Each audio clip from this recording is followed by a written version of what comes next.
Hello everyone, this is Swati Chawla. स्वागत है आप सभी व्यूअर्स का आपके अपने इस प्यारे से यूट्यूब चैनल पर। आज बारी है हमारे वन शॉट में कंप्यूटर नेटवर्किंग को कंप्लीट करने के लिए specially design for CBSE class 12 informatics practice students. These are the contents जो आप लोगों को कवर अप करने हैं और जो इसमें हम लोग पढ़ेंगे सारे के सारे डिस्कस भी करेंगे।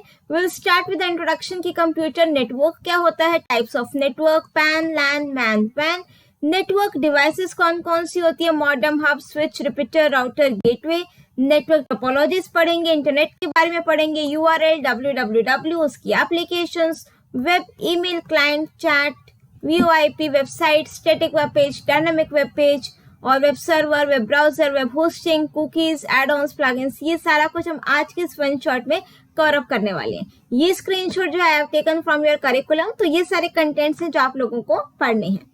तो सबसे पहले हम स्टार्ट कर देते हैं डेफिनेशन से, that is computer networking. Let me check, हाँ कि माइक चल रहा है ना। कई बार क्या होता है हम बोलते रहते हैं और पता लगता है कि वीडियो तो स्टार्ट ही नहीं हुई। चलिए, तो सबसे पहले हम स्टार्ट करते हैं कंप्यूटर नेटवर्किंग डेफिनेशन से। ठीक है, देखो आपने ये कंप्यूटर वर्ड भी बहुत बार सुना है। ठीक है, you are familiar with this. और अगर फर्स्ट टाइम बुक उठा रहे हो या कंप्यूटर से बिल्कुल ही आई थिंक आप लोगों का कोई वास्ता नहीं है, तो नेटवर्क वर्ड में आपको शायद डाउट होगा कि नेटवर्क क्या होता है। फ्रेंड्स का नेटवर्क है आपस में, आप लोगों का खुद का नेटवर्क है, सोसाइटी का, आपस में बात करते हो एक दूसरे से, दैट मीन्स कनेक्टेड है एक दूसरे से, राइट। तो सिमिलरली यहाँ पर हमारा क्या है, computer network. Now see this, let's suppose मेरे पास ये एक कंप्यूटर है। ठीक है, डेफिनेशन पर भी अभी आएंगे। ये एक मेरे पास कंप्यूटर है, ये सेकंड कंप्यूटर है। Now these are your standalone computer. Standalone computers में सेपरेट कंप्यूटर्स है, दोनों का एक दूसरे से कोई लेना देना नहीं, ये आपस में एक दूसरे से कनेक्टेड नहीं है। वहीं अगर मैं इन दोनों को कनेक्ट कर देती हूँ आपस में, तो ये आपका एक छोटा सा क्या बन गया, नेटवर्क बन गया। ठीक है, अब बात आती है कि मुझे इन दोनों नेटवर्क्स को कनेक्ट करने की जरूरत ही क्यों पड़ी। भाई ये भी अपना काम कर रहा था, ये भी अपना काम कर रहा था, जब ये स्टैंड अलोन कंप्यूटर्स थे। जो स्टैंड अलोन कंप्यूटर्स होते हैं उसको हम बोलते हैं वर्क स्टेशन। ये टर्म भी आप कहीं पर हो सकता है पढ़ो। तो वर्क स्टेशन मीन्स जब तक मीन्स वो आपके स्टैंड अलोन कंप्यूटर्स, नेटवर्क में जो कंप्यूटर होते हैं ना, उसी को हम वर्क स्टेशन बोलते हैं, राइट। नाउ से दिस, अब आप सोचोगे ये भी अपना काम कर रहा है, ये भी अपना काम कर रहा है, अब मुझे ये दोनों कंप्यूटर्स को आपस में कनेक्ट करने की जरूरत क्यों पड़ी, दैट मीन्स कि नेटवर्क क्रिएट करने की जरूरत क्यों पड़ी। आता है आइडिया, मीन्स ये क्वेश्चन माइंड में। इसका रीजन क्या है, देखो फॉर एग्जाम्पल आप लोगों का स्कूल का एग्जाम्पल लेते हैं। ठीक है, आप लोगों के स्कूल पे जो रिसेप्शन एरिया है, फ्रंट डेस्क जिसको बोलते हैं, ठीक है, वहां पर क्या है, दो मैम्स बैठी हैं। ठीक है, एक मैम यहाँ पर इस कंप्यूटर पर काम कर रही है, एक मैम यहाँ पर कंप्यूटर पर काम करे। ठीक है, सपोज यहाँ पर आपकी स्वाति मैम है, यहाँ पर उनकी कोई फ्रेंड है। ठीक है, अब क्या हुआ, दोनों काम कर रहे हैं। ठीक है, मैम ने प्रिंसिपल मैम को ऑफिस से उन्होंने काम बोला, स्वाति मैम को कर दिया, इन्होंने इसको बोला, इन्होंने कर दिया। ठीक है, सब काम सही से चल रहा है। बट क्या हुआ ना कि मेरे पास प्रिंटर एक ही है। ठीक है, ये मेरे पास है एक प्रिंटर। अब क्या हो रहा है कि जब मेरे को प्रिंट की कमांड देनी है, फिर मैं क्या कर रही हूँ, इस प्रिंटर के वायर निकाल के अपने सीपीयू से अटैच कर रही हूँ। फिर इन मैम को प्रिंट की कमांड देनी है, क्या करें, इसकी वायर निकाल करके इसमें अटैच कर रही हैं। कितना कोऑपरेट कर लेंगे फ्रेंड्स भी आपस में, कहीं ना कहीं तो कई बार तो झगड़ा हो गए ना कि दोनों को सेम टाइम पर प्रिंट कमांड देने को कहेंगे, मुझे वायर दो, मुझे वायर दो। ठीक है, कहीं ना कहीं तो कहीं पर वो क्लैश आएंगे। तो इसका सोल्यूशन उन्होंने क्या निकाला, हमने बोला कि भाई दो बने हैं, दो प्रिंटर दे दो। उन्हें खर्चा तो बहुत हो जाएगा, दो प्रिंटर लगवा दिया तो भाई हमारा तो एक ही प्रिंटर 25-30 हजार का है, दो लगवा देंगे तो हमारे तो 30 मतलब कि 60,000 50,000 ऐसे ही गई। कल को एक न्यू मैम और आ जाती है, अगर रिसेप्शन एरिया पर ही काम बढ़ जाता है तो ये तीसरे मैम आएंगे, वो कहेंगे एक और प्रिंटर ला दो जी। इतना तो हम कैसे करेंगे। ठीक है, अफोर्ड करने की बात नहीं, अफोर्ड तो चलो कर भी लिया, बट अफोर्ड तो हम वहां पर करें ना जहाँ पर एक्चुअली में रिक्वायरमेंट हो। बिना अफोर्ड किए अगर मेरा काम चल रहा है तो मैं क्यों उसको परचेज करूंगी, राइट। सो इसका सोल्यूशन क्या है, ध्यान से देखना। तो हमारे जो स्कूल के जो आईटी डिपार्टमेंट के हेड थे, उन्होंने बोला मैं इसका एक सोल्यूशन बताता हूँ। हमने कहा वो क्या, उन्होंने क्या सोल्यूशन दिया, भी तुम प्रिंटर तो एक ही रखो, लड़ो मत आपस में, बट मैं तुम्हारे दोनों कंप्यूटर्स को आपस में कनेक्ट कर दूंगा, उससे तुम जितने भी रिसोर्सेज हैं, जितनी भी फाइल्स हैं, वो आपस में शेयर कर सकते हो। तो मेरा काम एक ही प्रिंटर से चल जाएगा। ठीक है, अब डजेंट मैटर कि ये प्रिंटर की वायर सपोज इसमें भी अटैच है, बट अगर ये दो कंप्यूटर आपस में कनेक्टेड है तो मैं अपना प्रिंट के कमांड दे सकती हूँ इजीली, बिना वायर निकाले या सब ये झंझट करें। आया समझ में? ठीक है, अब इसकी डेफिनेशन पर आ जाओ। अब मैंने आपको पूरा ओवरव्यू दे दिया ना नेटवर्किंग का, अब इस ओवरव्यू से आप डेफिनेशन बना सकते हो, एडवांटेजेस बना सकते हो, डिसएडवांटेजेस बना सकते हो, सब कुछ लिख सकते हो, right. The collection of interconnected computers is called a computer network. जब वो सारे कंप्यूटर्स आपस में कनेक्ट हो रहे हैं एक दूसरे से, तो आपका क्या बन गया, एक नेटवर्क बन गया। और जब दो कंप्यूटर्स को आपस में कनेक्ट कर रहे हैं एक दूसरे से, दैट मीन्स वो अपनी जो भी इंफॉर्मेशन है, जो भी रिसोर्सेज हैं, जो भी फाइल्स हैं, जो भी डिवाइसेस हैं, उसको हम शेयर या फिर एक्सचेंज कर सकते हैं। The network size may vary from small to large depending on the number of computers it connects। जो आपका नेटवर्क है ना, छोटे से छोटा भी, मैंने जैसे आपको एग्जांपल दी, 2 कंप्यूटर्स कनेक्ट किए, बड़ा भी कर सकते हैं। लैब में आपके सपोज 20-30 कंप्यूटर्स हैं, काफी सारे कंप्यूटर्स को कनेक्ट करना, कोई दिक्कत नहीं, कर दो। स्मॉल भी हो सकता है, लार्ज भी हो सकता है, डिपेंडिंग कि आपको कितने कंप्यूटर्स कनेक्ट करने हैं। A computer network can include different types of hosts, also called nodes, like server, desktop, laptop, cellular phones। ये सारे आप आपस में कनेक्ट कर सकते हैं। Now see the next term, that is packet। अब देखो पैकेट क्या होता है। जब आप इंटरनेट पर कुछ भी सर्च करते हो ना, तो एक्चुअल में आपका जो भी डेटा है वो पहले स्मॉल पार्ट्स में डिवाइड होता है। उन पार्ट्स को हम क्या बोलते हैं, packets. And you know what, backend पर क्या काम चल रहा होता है। आपने कुछ भी सर्च किया या कुछ भी आपने कुछ टॉपिक के बारे में देखना है, आपने कुछ भी लिखा, तो वो जो भी डेटा है वो स्मॉल पार्ट्स में डिवाइड होगा। उन पार्ट्स को हम पैकेट्स बोलते हैं। वो आगे सर्वर पर जाएगा, ठीक है, डिफरेंट रूट यानी कि पाथ से जाएगा, right. So at the end वो आपका सारा के सारे पैकेट्स असेंबल होंगे, फिर वो आपके पास पहुंचेंगे। इतना काम इतने सेकेंड्स हो जाते हैं ना कि आपको लगता है बस आपने रिक्वेस्ट भेजी, रिस्पॉन्स मिला, right. For communication, data in a network is divided into small chunks. Chunks means part, and these are known as your packets. These packets are then carried over a network। वो छोटे छोटे parts जो है ना data के, that means packet, वो आपके network के थ्रू जाते हैं, right. Devices in the network can be connected either through wired media. अब जो आपका नेटवर्क है, ठीक है, अब जरूरी नहीं है कि वायर के थ्रू कनेक्ट, आजकल वायरलेस नेटवर्क भी है, राइट। आप क्या तो वायरलेसली कनेक्ट कर दो या फिर उनको केबल के थ्रू कनेक्ट कर दो। नेक्स्ट टर्म मेरे पास क्या आती है, नोड। नोड देखो क्या होता है, each device that is a part of network, ठीक है। हर एक वो डिवाइस जो आपके नेटवर्क का पार्ट है, जो आपका डेटा रिसीव कर सकता है, सेंड कर सकता है, डेटा क्रिएट कर सकता है, स्टोर कर सकता है, उसको हम क्या बोलते हैं, node. A node can be a device such as modem हो गया। देखो अगर हमारा मॉडम जो है कुछ भी डेटा रिसीव कर रहा है, सेंड कर रहा है, स्टोर कर रहा है, क्रिएट कर रहा है, तो वो भी आपका नोड हो गया। ऐसे नहीं कि सिर्फ कंप्यूटर सिस्टम ही नोड है, नो। आपका मॉडम हो गया, हब हो गया, bridge, switch, router, digital telephone, handset, printer, computer, server, ये सारे क्या होते हैं, नोड होते हैं। Next is your advantages. अब देखो एडवांटेजेस क्या है, resource sharing, reliability, cost effective and communication medium. अब हम इसकी एक्सप्लेनेशन देखेंगे one by one. First one is your resource sharing.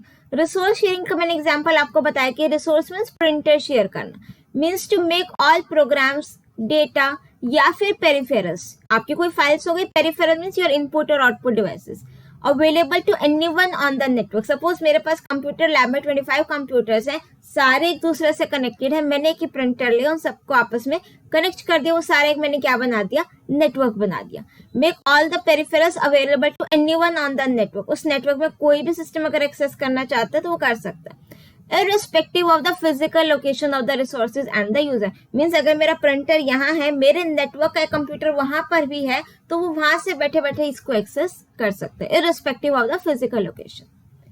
Next advantage मेरे पास आता है रिलायबिलिटी। रिलायबिलिटी मीन्स ट्रस्टवर्दी, विश्वसनीय, जिसको आप कहते हो जिस पर हम विश्वास कर सकें, ठीक है। Means to keep the copy of a file on 2 or more different machine, so if one of them is unavailable तो अदर उसकी हम कॉपी यूज कर सकते हैं। फॉर एग्जाम्पल मेरे पास नेटवर्क, सारे कंप्यूटर्स आपस में कनेक्टेड है, ठीक है। अब मेरे पास क्या हुआ, कुछ फाइल्स या कुछ डेटा बहुत इंपॉर्टेंट है, मैंने उसको क्या करा कि मैं नहीं चाहती कि सपोज ये मेरा लैपटॉप है, इसमें बहुत कुछ इंपॉर्टेंट डेटा है ना, आई डोंट वांट कि डेटा लॉस हो किसी भी तरीके से। अब ये सारे कंप्यूटर्स, लैपटॉप आपस में नेटवर्क से कनेक्टेड थे, रिसोर्स शेयरिंग तो मैं कर ही सकती हूँ, मैंने अपने इस इंपॉर्टेंट वाली फाइल को 2-3 कंप्यूटर्स के साथ शेयर कर दिया। सो रिलायबल मीन्स इन केस अगर इस लैपटॉप को कुछ हो जाता है तो मेरे पास इन फाइल्स का बैकअप है दूसरे वाले सिस्टम पर, right. Next is cost factor, means it greatly reduces the cost. Instead of कि मेरे पास 25 कंप्यूटर है, 25 प्रिंटर लूँ, मैं क्या लूंगी, एक से काम चल जाएगा। तो it reduces the cost since the resources can be share. Next है कम्युनिकेशन मीडियम, कि अगर हम आपस में वो सारे कंप्यूटर्स को आपस में कनेक्ट कर रहे हैं एक दूसरे से, तो दैट मीन्स मीन्स वो जितने सारे कंप्यूटर्स हैं आपस में एक दूसरे से कम्युनिकेट कर सकते हैं, मैसेजेस सेंड कर सकते हैं, रिसीव कर सकते हैं एक जगह से दूसरी जगह तक, राइट। नेक्स्ट मेरे पास आता है types of network. So now we are having 4 types of network, PAN, LAN, MAN and वैन। ये मैंने लिखी भी इसी सीक्वेंस में, सबसे छोटा नेटवर्क पैन, उससे बड़ा लैन, फिर मैन, और सबसे बड़ा नेटवर्क कौन सा होता है, वैन, that is wide area network. Now let's start with PAN. PAN means personal area network. अब पर्सनल एरिया नेटवर्क क्या कहता है कि फॉर एग्जांपल मैंने इस लैपटॉप को इस मोबाइल फोन के साथ कनेक्ट किया विद द हेल्प ऑफ, या तो मैं हॉटस्पॉट कर सकती हूँ या फिर मैं डेटा केबल के थ्रू कर सकती हूँ। तो ये आपका एक स्मॉल सा नेटवर्क बन गया है जिसको हम क्या कह सकते हैं, पैन, दैट मीन्स कि पर्सनल एरिया नेटवर्क, राइट। चलिए, a personal area network is a computer network organised around an individual person. इसकी जो रेंज रहती है generally that is less than 10 metres अराउंड। 2 लैपटॉप्स कनेक्ट कर रहे हो, 2 मोबाइल फोन में डेटा ट्रांसफर कर रहे हो विद हेल्प ऑफ ब्लूटूथ, या फिर डेटा केबल के थ्रू लैपटॉप और फोन में डेटा ट्रांसफर कर रहे हो, आपका क्या क्रिएट हो गया, PAN, that is personal area network. Next is your LAN. LAN की फुल फॉर्म है लोकल एरिया नेटवर्क। इसका जो डिस्टेंस रहता है that is within the building, within the campus, वो स्मॉल एरिया रहता है इसका, ठीक है। पैन से बड़ा होता है बट मैन से छोटा होता है, right. So it is a network that is confined to a relatively small area. It is generally limited to a geographic area such as school lab हो गया, ऑफिस बिल्डिंग हो गया, इतना ही लिमिटेड रहता है, ठीक है। इसकी जो रेंज है 5 किलोमीटर। नाउ सी हियर, इसकी जो रेंज है ना डिफरेंट नेटवर्क्स की, आप देखोगे कि आपको हर जगह डिफरेंट डिफरेंट मिल रही है, तो आप ऑन एन एवरेज इसका लेकर के चल सकते हो, right. Computers connected to the server are called workstation. जितने भी कंप्यूटर्स आपस में एक दूसरे से मीन्स सर्वर से कनेक्टेड हैं जो सारे, उनको हम क्या बोलते हैं, workstation. This type of network can be extended up to 1 kilometre. जो आपका डेटा ट्रांसफर है लैन में फटाफट से हो जाता है। इसकी जो स्पीड है फास्ट है, 10 Mbps से लेकर के 1000 Mbps तक है, right. Next is your MAN. MAN की फुल फॉर्म है मेरे पास मेट्रोपॉलिटन एरिया नेटवर्क,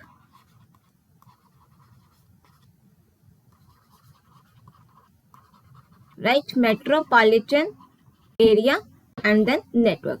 ये जो आपका मैन होता है ना that is within a city. Within a city कोई भी अगर नेटवर्क में सारे कंप्यूटर्स कनेक्टेड है ना आपस में एक दूसरे से, तो वो आपका मैन का एग्जांपल है। फॉर एग्जांपल मेरे पास एक बैंक की ब्रांच है, लेट्स सपोज ICICI बैंक, ठीक है। उस बैंक के विद इन अ सिटी काफी सारे ब्रांचेस हैं, तो वो कौन सा नेटवर्क बन गया मेरे पास, विद इन द सिटी वाला MAN, right. MAN is the network cover a group of nearby corporate offices or a city and might be at the private or public, दोनों हो सकते हैं, ठीक है। Network that is spread over an area as big as a city. Within a city तक जो confined रहेगा that is your man. इसकी जो रेंज दे रखे that is approximately 30 to 40 kilometres है।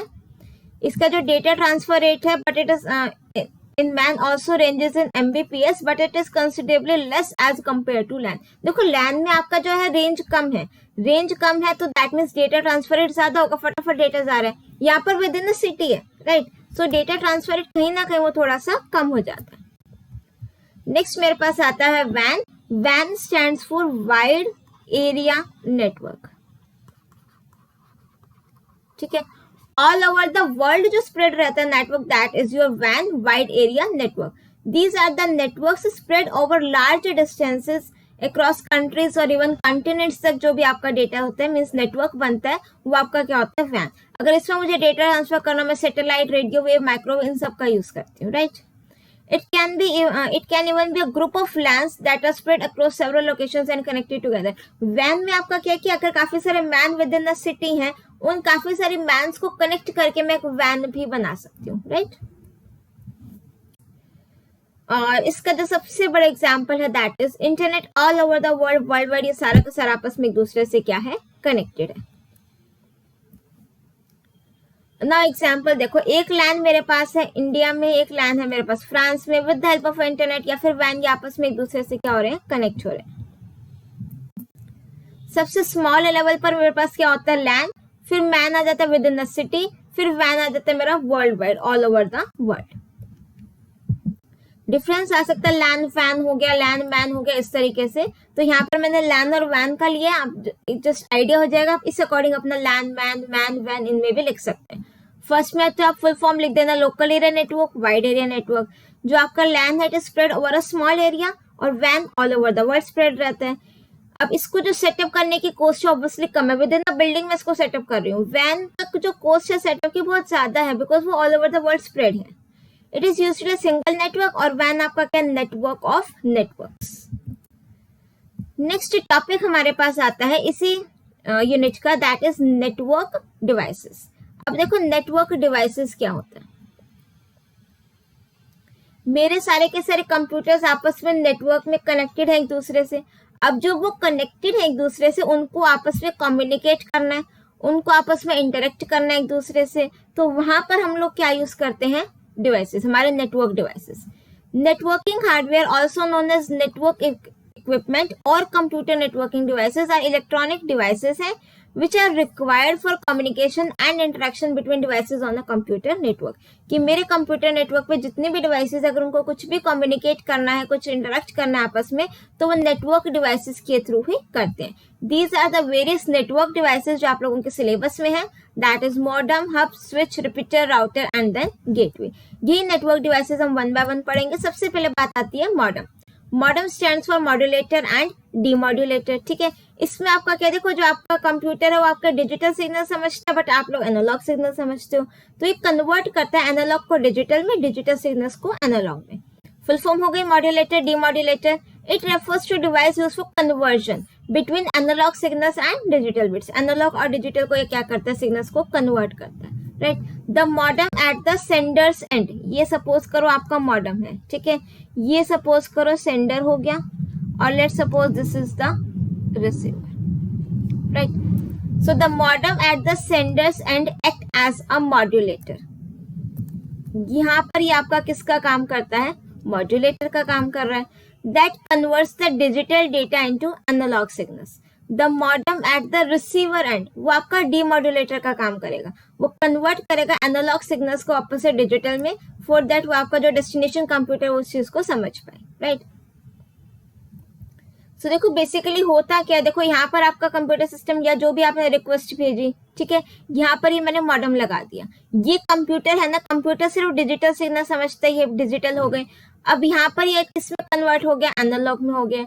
अब यहाँ पर अगेन मॉड्यूलेशन डीमॉड्यूलेशन प्रोसेस होगा, बिकॉज उसको भेजना है ना, तो इसको तो एनालॉग सिग्नल नहीं समझ में आएंगे, तो वापस से डिजिटल में कन्वर्ट होगा। तो कन्वर्जन का काम कौन कर रहा है, मॉडेम। नेक्स्ट मेरे पास आता है हब। हब क्या होता है, an Ethernet hub is a network device used to connect different devices through wires.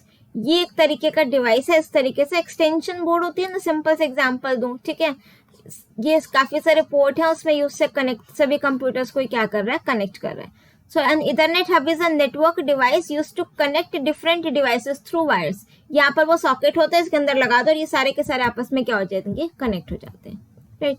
Data arriving on any of the lines are sent out all the others। देखो hub को ना हम लोग डंब डिवाइस भी बोलते हैं, एक होता है डंब डिवाइस और एक होता है स्मार्ट डिवाइस। जो स्विच है वो तो हमारा स्मार्ट डिवाइस है, और जो हब है ना वो डंब डिवाइस है। क्यों है डंब डिवाइस, हब क्या करते हैं कि सपोज मेरे पास एक डेटा है ना, मेरे पास जितने सारे कंप्यूटर्स है ना नेटवर्क में सब कनेक्टेड है, मैं उन सबको डेटा भेज रही हूँ, उन सबके काम का नहीं है फिर भी मैं भेज रही हूँ, ठीक है। बिकॉज क्यों, क्योंकि वो डंब है, उसको नहीं पता किसको भेजना है। मेरे पास डेटा आया, उसने कभी इसको भेज दो, मैं तो डंब डिवाइस हूँ, मुझे नहीं पता, मैं सभी को भेज रही हूँ, लो भाई जिसके काम का ले लो, ठीक है। Data arriving on any of the lines are sent out on all the others. The limitation of hub is that if the data from two devices come at the same time, तो आपस में क्या हो जाएगा, वहां पर collision हो जाएगा, टकराव हो जाएगा, ठीक है। सो दो टाइप के हब होते हैं, एक्टिव हब और पैसिव हब। अब एक्टिव हब का कम नाम मतलब क्या है, देखो ए से एक्टिव, ए से एम्पलीफाई, ठीक है। एक्टिव हब क्या करेगा, देखो जब हम काफी ज्यादा दूर डिस्टेंस पर डेटा भेजते हैं तो हमारे जो सिग्नल्स होते हैं वो वीक होने लगते हैं। उन सिग्नल्स को एम्पलीफाई करने के लिए, रीजनरेट करने के लिए हम लोगों का रिपीटर्स का यूज होता है, ठीक है। तो वो आपका क्या है, एक्टिव हब की तरह काम करेंगे। पैसिव हब क्या, it allows the signals to pass from one computer to another. जैसा सिग्नल आया वैसा ही भेज दो, कुछ चेंज नहीं करा, वो आपका हो गया passive hub, passive as it is, ठीक है। Hub is a multi port repeater. Multi port repeater means उसमें काफी सारे पोर्ट होते हैं सारे कंप्यूटर्स को कनेक्ट करने के लिए। विच ब्रॉडकास्ट, ब्रॉडकास्ट का मतलब क्या, सबको भेज देते हैं। All information to all other ports, hence it is called as non intelligent या फिर डम्ब डिवाइस। इसको हम क्या बोलते हैं, नॉन इंटेलिजेंट। क्यों है नॉन इंटेलिजेंट, सबको भेज रहा है इसीलिए डम्ब डिवाइस है। अननेसेसरी ट्रैफिक हो रहा है नेटवर्क पर, ठीक है। हब कैन सेंड और receive information but it can not do both at the same time. कहते कि मैं इतना भी मतलब कि इंटेलिजेंट वैसे तो है ही नहीं, है तो डम भी। तो कहते जब तुमने मुझे डम समझ ही लिया तो मैं सेंड कर सकता हूँ एक टाइम पर या रिसीव कर सकता हूँ, दोनों काम में एक ही टाइम पर नहीं कर सकता। नेक्स्ट मेरे पास आता है स्विच। स्विच आपका क्या, एक नेटवर्किंग डिवाइस है, इसको हम स्मार्ट डिवाइस बोलते हैं। ये क्या करेगा, इसको पता है कि ये डेटा किस रिसीवर के लिए, मैं सिर्फ उसी को भेजूंगा, ठीक है। Network switch is used to connect multiple computers को ये भी कनेक्ट करेगा, ठीक है। But it sends signals to only selected devices instead of sending to all.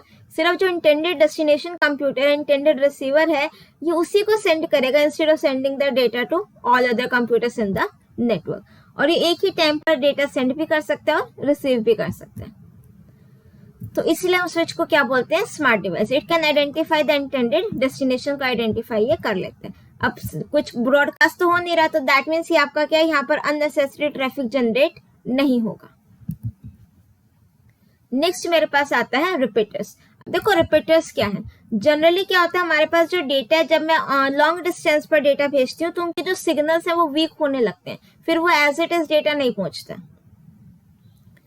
तो जब सिग्नल्स वीक होते हैं, उन सिग्नल्स को एम्पलीफाई करने के लिए, रीजनरेट करने के लिए हम लोग क्या यूज करते हैं, रिपीटर का यूज करते हैं, ठीक है। तो आपके जो सिग्नल है वो उनकी स्ट्रेंथ बढ़ जाती है, एम्पलीफाई हो जाते हैं, रीजनरेट हो जाते हैं। इसका जो डिस्टेंस है on an average 70 to 100 metre आप लोग ले सकते हो। 70 to 100 मीटर के अराउंड अगर आपका जो भी नेटवर्क में कंप्यूटर्स आपस में कनेक्टेड है, वहां पर हम लोग क्या लगा देते हैं, रिपीटर्स। ना नेक्स्ट इज राउटर। देखो राउटर की तो डेफिनेशन एज इट इज आ जाती है। It is a network device that can receive the data, analyse it and transmit it to other network, ठीक है। अब देखो ये राउटर का मेन काम क्या है। सपोज करो मेरे पास ये एक नेटवर्क है, नेटवर्क 1, ये मेरे पास एक नेटवर्क 2 है, ये एक नेटवर्क 3 है और ये मेरे पास एक नेटवर्क 4 है। डन। अब ये नेटवर्क है तो दैट मीन्स ये सारे कंप्यूटर्स आपस में क्या है, कनेक्टेड है एक दूसरे से, ठीक है। यहाँ पर भी सेम, यहाँ पर भी सेम। अब यहाँ पर मेरे पास एक नेटवर्क डिवाइस मैंने लगा रखा है, दैट इज राउटर। ये राउटर अपना एक राउटिंग टेबल मेंटेन करते हैं जिसमें इनका सब कुछ डिटेल्स लिखी होती है कि कहाँ से डेटा आया, कहाँ भेजना है, हर एक नेटवर्क पे कौन कौन से कंप्यूटर्स हैं, उनका आईपी एड्रेस क्या है, ये सब कुछ। अब इस राउटर के पास एक नेटवर्क 2 से डेटा आया और इसने बोला कि फलाने मीन्स इस लेट सपोज 123 आईपी एड्रेस वाले को भेज दो। अभी अपनी राउटिंग टेबल में देखेगा कि 123 जिसका आईपी एड्रेस है वो कहाँ है, कंप्यूटर कौन से नेटवर्क पर है। इसने देखा वो नेटवर्क नंबर 4 पर है, तो इसने अपना वो जो डेटा वो किसको भेज दिया, नेटवर्क 4 पे। तो ये काम कौन कर रहा है, router. That receive the data, उसको डेटा रिसीव हुआ, ठीक है। एनालाइज करेगा कहाँ भेजना है and transmit it to other, network को भेजेगा, प्रॉपर डेस्टिनेशन कंप्यूटर को ये नहीं भेजता, ठीक है। जिस नेटवर्क पर वो डेस्टिनेशन कंप्यूटर है ना, उस नेटवर्क को ये डेटा भेजता। नेक्स्ट चीज मेरे पास आता है गेटवे। अब गेटवे क्या है, दैट कनेक्ट्स डिसिमिलर नेटवर्क जो डिफरेंट प्रोटोकॉल्स फॉलो कर रहे हैं, ठीक है। लाइक लैन और वैन, दो डिसिमिलर नेटवर्क है, लैन अलग नेटवर्क है, वैन अलग नेटवर्क है। तो ये आकर इन डिसिमिलर नेटवर्क्स के बीच में आपस में कम्युनिकेशन कराना, तो वहां पर क्या यूज होगा, गेटवे। नेक्स्ट टॉपिक मेरे पास आता है, दैट इज नेटवर्क टोपोलॉजीज। अब देखो टोपोलॉजीज का मतलब क्या होता है नेटवर्क टोपोलॉजी में। नेटवर्क टोपोलॉजी मीन्स, देखो अब तक मैं आपको बताती आ रही हूँ कि कंप्यूटर सारे आपस में कनेक्टेड है एक दूसरे से। अब वो किस तरीके से कनेक्टेड है, फॉर एग्जाम्पल देखो आप लोगों के पास, अगर मैं क्लास 12th की बात करूँ, ठीक है, तो आपके पास सारे सब्जेक्ट्स की काफी सारे राइटर्स की बुक हैं। आपके पास अकाउंट्स की डीके गोयल है, एनसीईआरटी है, तुलसियान की बुक है। इकोनॉमिक्स की आपके पास जेपी सिंह है, टीआर गोयल है, ठीक है। मैथ्स की आर डी शर्मा है, एलिमेंट्स है। और बिजनेस की पूनम गांधी, कोई भी एग्जाम्पल ले लो, ठीक है। सीएस की प्रीति अरोड़ा की, सुमिता अरोड़ा की बुक है, काफी सारी है। अब मैंने बोला इनको जरा अरेंज करके लगा दो, ठीक है। तो आप वो कैसे अरेंज करोगे, हो सकते हैं आप अपना कि भाई सब्जेक्ट वाइज अरेंज कर रहे हो, इंग्लिश, हिंदी, मैथ्स या फिर बिजनेस, अकाउंट्स, बीएसटी, इकोनॉमिक्स ऐसे लगा दी। या फिर हो सकता है कि भाई ना आप जो अकाउंट्स बीएससी इकोनॉमिक्स है, सपोज एक कॉमन राइटर आप राइटर वाइज लगा रहे हो, या फिर आप एडिशन वाइज लगा रहे हो कि इस बुक के लेटेस्ट एडिशन ये है, फिर ये नेक्स्ट एडिशन इस तरीके से। तो उनको आप किस तरीके से अरेंज कर रहे हो ना, वो आपका क्या है, नेटवर्क टोपोलॉजीज। आपने सपोज मैंने आपको बोला इनको अलमीरा में लगा दो बुक्स को, या बुक शेल्फ पर लगा दो। आपने हो सकता है उनको स्टैंडिंग फॉर्म में लगा दिया कि मुझे बाहर से नेम्स दिख रहे हैं, हो सकता है आपने उनको हॉरिजॉन्टल फॉर्म में लगा दिया। तो ये क्या है, नेटवर्क टोपोलॉजी है। ठीक है, it is an art of connecting different computers in a network, कि वो नेटवर्क में जितने भी कंप्यूटर्स हैं ना, आप उनको किस तरीके से कनेक्ट कर रहे हो, this is known as your network topology. Simple सी एग्जांपल दूं, मेरे पास ये एक पेन है, मैं इसको ऐसे भी रख सकती हूँ, ऐसे भी, या फिर दो पेन है सपोज, या फिर ये दो बॉक्स है मेरे पास। ठीक है, या फिर आप कह सकते हो दो नेटवर्क कंप्यूटर्स है एक नेटवर्क पर, मैं इनको ऐसे लगा दूं, मैं इनको ऐसे अटैच कर दूं, मैं इनको ऐसे अटैच कर दूं, राइट। सो दैट मीन्स मैं उनको किस तरीके से लगा रही हूँ ना, वो आपका क्या कहता है, नेटवर्क टोपोलॉजी। ठीक है, सो देखो ध्यान से कितने टाइप की टोपोलॉजीज आपने पढ़नी है। बस topology, tree topology, star topology and mesh topology. तो सबसे पहले हम देखेंगे यहाँ पर बस टोपोलॉजी। बस देखिए ना, रोडवेज बस, प्राइवेट बस। ठीक है, तो उसमें क्या होता है, बस पैसेंजर चढ़ा, एक जगह से दूसरी जगह तक भेज रहे हैं। सेम काम हमारी बस टोपोलॉजी का है। पहले हम डायग्राम देखेंगे, फिर आपको एक्सप्लेन करेंगे। ठीक है, ये आपकी बस टोपोलॉजी है। इसमें हम इसको ट्रांसमीटर बोलते हैं, दोनों एंड पर होते हैं। ये आपकी बैकबोन केबल होती है। बैकबोन इसको क्यों कहा जाता है, बिकॉज ये आपकी मेन करता धरता है नेटवर्क की, कि सारा का सारा नेटवर्क इसी पर डिपेंड है। ठीक है, अब सपोज इस डिवाइस ने इसको डेटा सेंड करना है, तो इस बैकबोन वायर के थ्रू ट्रांसफर होगा, right. So in bus topology, all the nodes are connected to a main cable called backbone. ये आपकी backbone हो गई, सारे के सारे कंप्यूटर्स आपके इसी से कनेक्ट हैं। और if any node has to send some information, तो किसके थ्रू जाएगा, backbone wire के through. The signals traverse to the entire length of the backbone and is received by the node for which it is intended. ठीक है, means अगर suppose कि इसने इसको भी भेजना है ना डेटा, इसने इसको भेजना है, तो बैकबोन की इंटायर लेंथ तक जाएगा। डन। एडवांटेजेस देखो, इसको इंस्टॉल करना, सेटअप करना इजी है, केबल लेंथ इतनी ज्यादा नहीं चाहिए होती, कॉस्ट इफेक्टिव है। अगर एक आधी नोड खराब भी हो जाती है तो पूरा का पूरा नेटवर्क मेरा इफेक्ट नहीं करेगा। ठीक है, डिसएडवांटेज क्या है कि अगर हमारी जो बैकबोन केबल है अगर वही खराब हो जाती है, उसी में कोई फॉल्ट आ जाता है, तो वहां पर हमारा पूरा का पूरा नेटवर्क क्या हो जाएगा, स्टॉप हो जाएगा। सेकेंड डिसएडवांटेज क्या है कि at a time only one node can transmit data, एक टाइम पर एक ही नोड डेटा को ट्रांसफर करेगी। ठीक है, अदरवाइज वो कॉलिजन हो जाता है, इसीलिए। Next is your star topology. Star topology में आपका क्या होता है, हब या फिर स्विच आप कह सकते हो, और बाकी सारे के सारे कंप्यूटर्स इससे कनेक्टेड रहते हैं, राइट। अगर किसी ने डेटा भेजना है, suppose this device wants to communicate with this device, तो वो पहले किसको डेटा भेजेगा, मेन सर्वर यानी कि हब और स्विच जो आपका सेंट्रल नोड है, फिर वो इसको भेजेगा, राइट। इसमें क्या है, लेट्स सपोज अब ये वाली डिवाइस है जो मैंने आपको हाईलाइट करके दिखा रखा है। ठीक है, नाउ लेट्स सपोज इसने डेटा भेजना था इसको। ठीक है, अगर ये डिवाइस खराब हो गई, पूरा नेटवर्क तो नहीं करप्ट हो रहा वहां पर, इन केस अगर जो मेरी सेंट्रल नोड है यही इसी में फॉल्ट आ गया, तो पूरा का पूरा नेटवर्क मेरा वहीं पर क्या हो जाएगा, स्टॉप हो जाएगा। ठीक है, स्टार टोपोलॉजी में क्या है, each node is directly connected to a hub और स्विच, या फिर आप कह सकते हो सेंट्रल नोड जो है वो।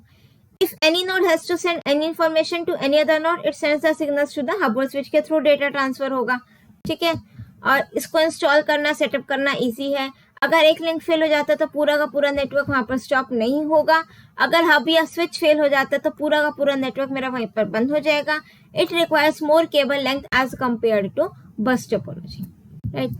नेक्स्ट मेरे पास आता है दैट इज रिंग टोपोलॉजी। अब रिंग आपकी सर्कुलर फॉर्म में होती है। ठीक है, सो इसमें जितने भी कंप्यूटर्स कनेक्टेड है ना आपस में, वो सर्कुलर फॉर्म में।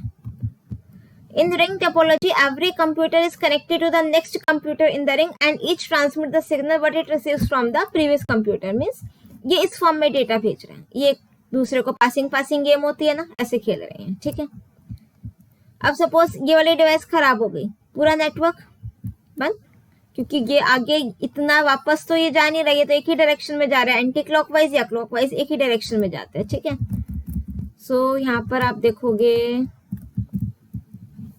The message flow around ring in one direction जाता है। इसको इंस्टॉल करना, कॉन्फ़िगर करना इजी है।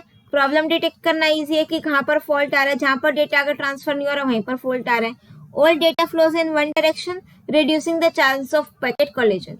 एक डायरेक्शन में जा रहा है तो वहां पर कोलिजन के चांसेस कम हो गए। डिसएडवांटेज क्या है? All data being transferred over the network must pass through each work station on the network. Means कि सपोज इसने डेटा भेजना है इसको, राइट, तो बीच में जितने भी वर्क स्टेशन या फिर कंप्यूटर सिस्टम्स हैं उन सब के थ्रू होता होता वो डेटा जाएगा, राइट।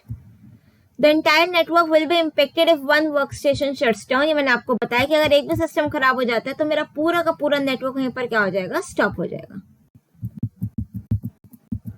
नेक्स्ट मेरे पास आता है ट्री टोपोलॉजी। ट्री टोपोलॉजी के कॉम्बिनेशन ऑफ बस एंड स्टार टोपोलॉजी। बस टोपोलॉजी आपने पढ़ ली, स्टार टोपोलॉजी पढ़ ली।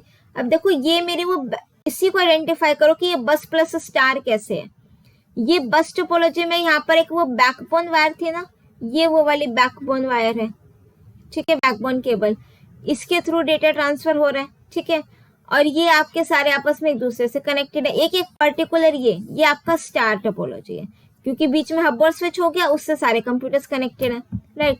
सो यहाँ पर अगर एक नेटवर्क में दिक्कत आती है, जैसे सपोज इस वाले में दिक्कत आ गई कोई, तो पूरा ट्री टोपोलॉजी का नेटवर्क नहीं वहां पर करप्ट हो रहा है, सिर्फ यहीं पर ये जो 4 कंप्यूटर्स है इस नेटवर्क में ये नहीं काम आपस में कम्युनिकेट कर पाएंगे।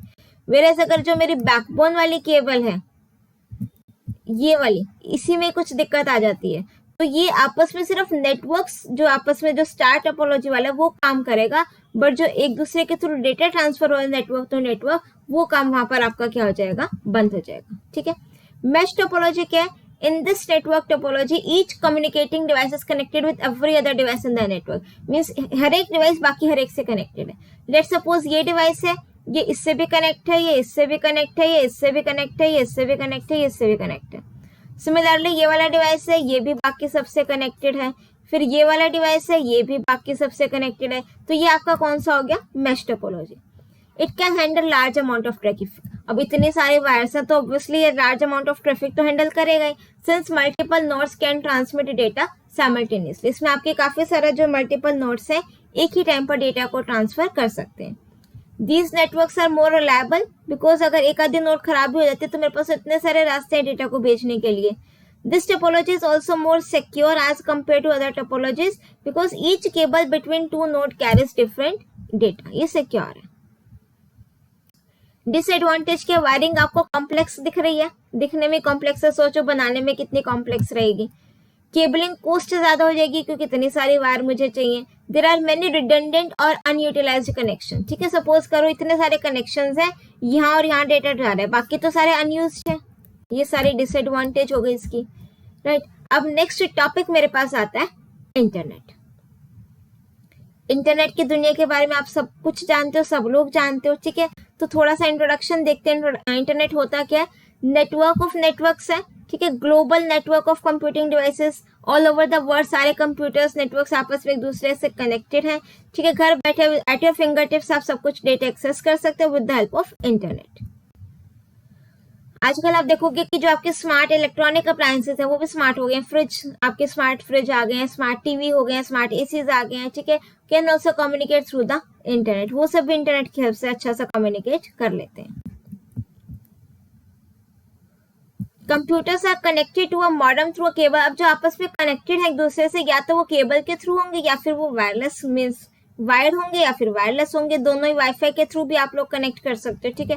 सिमिलरली आपके जो मॉडेम है वो भी वायर्ड भी आते हैं, वायरलेस भी आते हैं। नेक्स्ट टर्म मेरे पास आती है ISP. ISP stands for internet service provider. Internet service provider means वो प्रोवाइडर जो आपको इंटरनेट की सर्विसेज दे रहा है उसको हम क्या बोलते हैं? आईएसपी। फॉर एग्जाम्पल मेरे पास लेट सपोज आइडिया का सिम है या वोडाफोन का है या जियो का है, रिलायंस का। तो जिस कंपनी का मैं इंटरनेट एक्सेस कर रही हूँ वो आईएसपी हो गया। And ISP is an organization that provides services for accessing the internet. कि इंटरनेट को एक्सेस करने के लिए जो सर्विसेज प्रोवाइड कर रही है मुझे कंपनी या फिर वो ऑर्गेनाइजेशन, वो आपकी क्या है? ISP, right. फॉर एग्जाम्पल मेरे पास जियो का सिम है तो रिलायंस आईएसपी हो गया, रिलायंस हो गया, वोडाफोन हो गया, ये सारी आईएसपीज है।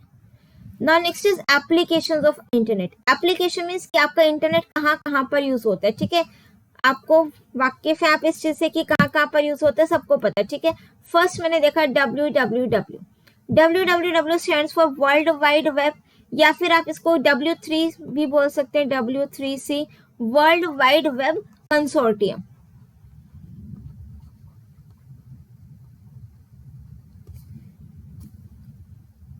TIUM, right. So world wide web यानी कि www, या फिर आप सिंपल वेब भी बोल सकते हो। It is a collection of information. जितना भी आप देख रहे हो ना कि इंटरनेट पर इतने सारे वेब पेजेस है, इतने सारे रिसोर्सेज हैं, सारे आपस में एक दूसरे से कनेक्टेड हैं, लिंक्स हैं, तो वो सारा कलेक्शन जो है ना वो आपका एक्चुअल में क्या है, www, right. The web is a collection of information stored in the form of trillions of interlinked web pages and web resources, ठीक है। The resources on the web can be shared or accessed through the internet। कितने सारे जो resources आपके available है net पर, अगर आपको उनको शेयर करना है, उनको एक्सेस करना है, तो with the help of internet हम लोग उसको एक्सेस कर सकते हैं। Now see the name of this person, sir Tim Berners-Lee. This is the person who invented this term that is www। इन्होंने इन्वेंट किया था इसको 1990 में, and by defining three fundamental technologies, HTML, URL, HTTP, right? Now see HTML आपका क्या, hyper text markup language. ये एक ऐसी लैंग्वेज है जिसके थ्रू आप अपना वेब पेजेस डिजाइन कर सकते हो, वेब पेजेस क्रिएट कर सकते हो, ठीक है। अगर आप बोलोगे कि एक वेबसाइट बनाने के लिए यूज होती है, तो मैं कहूँगी बहुत ही बेसिक चीज है वो, ठीक है।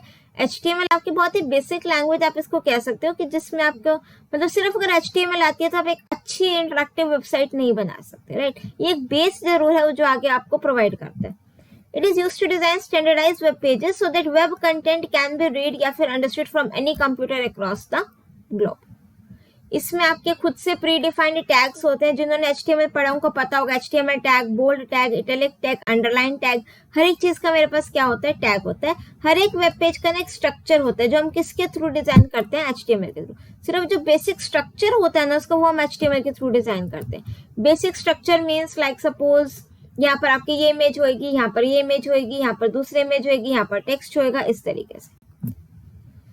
नेक्स्ट टर्म मेरे पास आती है URL, that is uniform resource locator. अब देखो URL क्या होता है कि इंटरनेट पर जितने भी रिसोर्सेज हैं ना, जितने भी हैं वेब पर जितने भी रिसोर्सेज हैं, उसको आइडेंटिफाई करने के लिए एक यूनिक नंबर होता है, उसको हम क्या बोलते हैं, URL। URL that is uniform resource identifier, या फिर URI, और URL is a unique identifier to identify a resource located on the web. अगर आपको वेबसाइट पर, वेब ब्राउजर कुछ भी रिसोर्स देखना है तो हम with the help of URL उसको लोकेट कर सकते हैं। URL is sometimes also called as a web address। जो आपकी वेबसाइट का एड्रेस होता है ना, उसी को हम क्या बोलते हैं, URL। लाइक आपका www.google.com एक URL है, ठीक है। यहाँ पर मैंने एग्जांपल लिया http www.ncrt.nic.in textbook/textbook.html। सो आपका ये सिर्फ इतना पार्ट जो ऑरेंज वाला पार्ट है, www.ncrt.nic.in, this is your domain name, सिर्फ इतना पार्ट, ठीक है। ये कंप्लीट जो आपका है ना, इसको हम URL बोलते हैं, ठीक है। इस textbook.html के पेज का कंप्लीट वेब एड्रेस जो हो गया ना, this is known as your URL।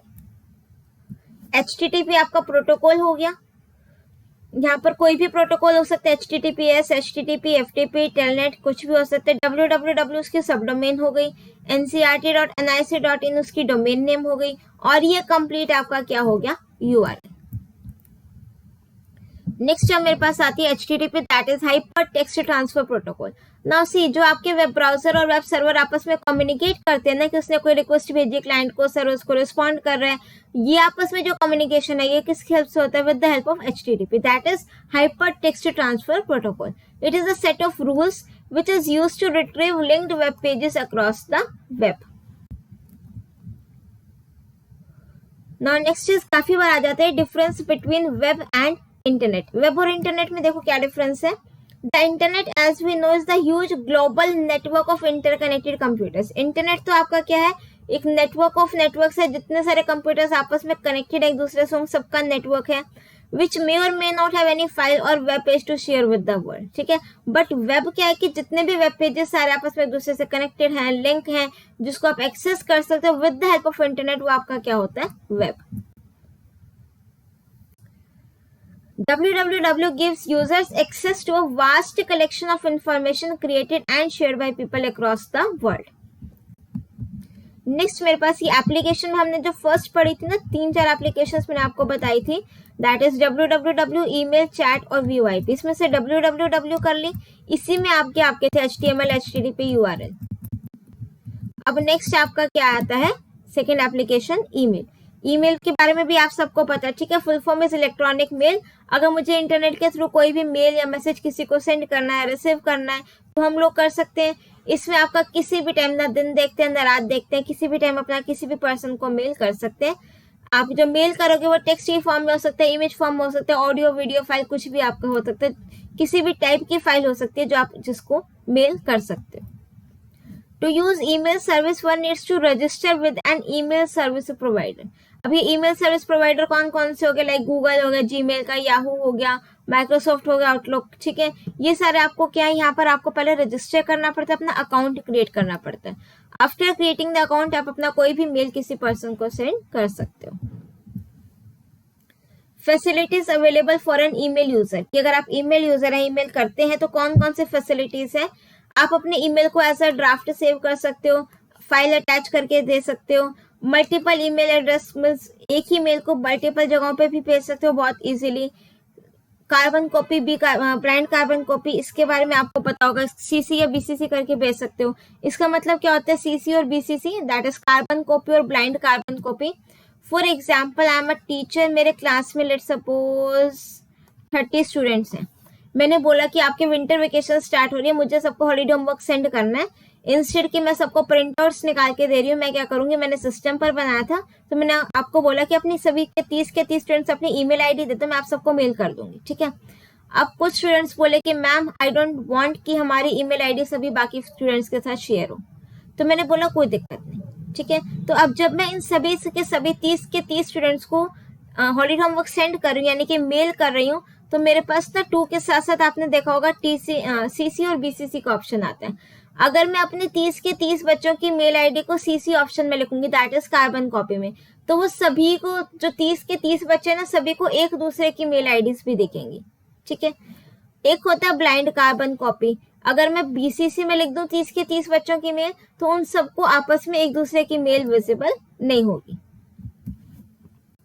और क्या फैसिलिटीज है, आप अपने मेल को फॉरवर्ड कर सकते हो, रिसीव कर सकते हो, स्पैम मेल्स को फिल्टर कर सकते हो, ठीक है। सिग्नेचर ऐड कर सकते हो कि लेट सपोज मैंने सिग्नेचर ऐड कर दिया कि जब भी मैं कोई मेल सेंड करूं बॉटम पर लिखा रहा आ जाए thanks and regards Swati Chawla, इस तरीके से कुछ भी मैसेज,